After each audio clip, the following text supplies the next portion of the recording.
In this video, we will review the full Picklist lifecycle. To start, navigate to Stock and select the Picklist tab. Here you will see all of the pick lists within your Ply account for your organization. Each column representing a step within the Picklist lifecycle process. New pick lists, such as this one, that's a rolling pick list generated off our rolling replenishment list, will show up as needs refill to be reviewed and then actioned upon. Once they're marked as ready to be assembled, this is ideally where your team can start working against fulfilling these pick lists. Waiting for pickup means that the materials are assembled and staged somewhere within the warehouse for your team to then complete the transfer to their desired location. And then completed, they have been completed, that the inventory transfer has now been logged. You have the ability to filter based off of origin or destination. So maybe you have multiple warehouses and you wish to choose where to look at a specific warehouse only view to see the trucks and the jobs that warehouse is supplying as pick lists. Or maybe you just wish to see the destination location. In this instance, we can see that we have one rolling pick list generated already for this service van. To create a new pick list, you have the ability to just add a new pick list on the board and then choose the destination and the two locations, assign it a name, assign it to employees, and input the request date. The more user-friendly way to do this is perhaps you have a location that needs materials. So we'll navigate to that location, this being this service van 1, and click on the replenishment list tab. Here we can see that based off of mins and maxes, this particular vehicle is low on these 3 items. We can select them, and then within other options, create a pick list.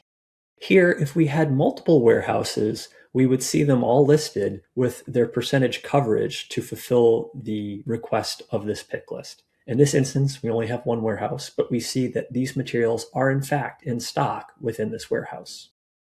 Clicking Apply will now start the new pick list generation process. So the from and the to are already filled out. We can give it a quick name, assign it to an employee if we want to assign this to someone to pick specifically. We can give it a date and provide notes as need be. Here, we can now input the quantities based off fulfilling a pick list to the max amounts that were on that truck. So here we see we had 2 of the first item to get it to the max amount, 2 of the second item to get it to the max, and we would need 11 of these to get this to the max amount, but we only have 10 available. Once we select that 10, we can now begin to create this pick list. Otherwise, we'll have this warning and we will not be able to proceed. If there's any kits or consumables on the pick list, they would show in their respective tabs. Once we're done, we can save and add this pick list. Here, now we see what that pick list looks like, but we'll go back to our pick list board and see that it is showing as ready to be assembled as we have all those materials within stock. We now have the ability to either print off a PDF of the replenishment list and hand it to one of our staff that will show all the material positions, everything just like on this screen, or we could pull it up within the mobile app and look at the pick list to begin picking it. Once it's done, we have the ability to edit it or move it on this screen to change the status. Also, we can move it and change the status here.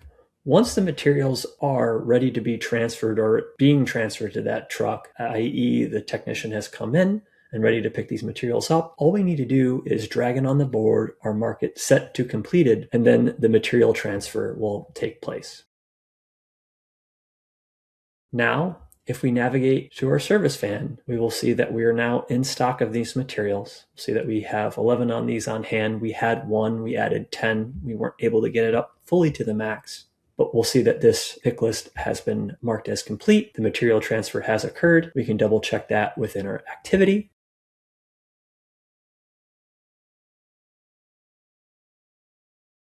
And then when we look at the pick list board, we will see that this pick list is now moved to a completed status.